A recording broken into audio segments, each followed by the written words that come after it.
Salam əziz dostlar, belə bir qəbul sualının izahına baxaq. Qeyd edək ki, sual 2018-ci ildə qəbul imtahanına düşmüşdür. B cismi üzərində A cismi ilə birlikdə yeniləşən hərəkət edir. A cisminə təsir edən sükunət sürtünmə qüvvəsinin istiqaməti şəkildə göstərilmişdir. Cisimlər hansı istiqamətdə hərəkət etmişdir? Demək, A və B cismi təcilli hərəkət edib. Yəni, təcilli hərəkət edən sistemlərdə, yəni B cisminin üzərində yerləşən A cisminə ətalət qüvvəsi təsir edir.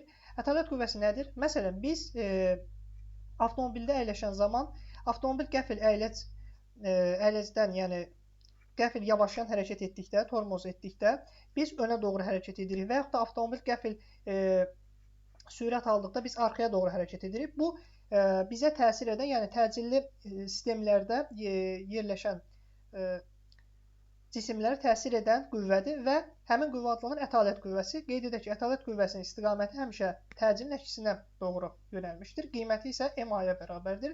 Və burada da A cismini hərəkət etdirməyə çalışan ətalət qüvvəsi sağa doğru yönəlmişdir və sola doğru sürtünmə qüvvəsi təsir edib ki, cisim sükunətdə qalıb və ətalət qüvvəsinin sağa doğru olduğunu bilərək az öncə qeyd etdik ki, təcil, cismin təcili ətalət qüvvəsinin əksinə doğru yönəlir.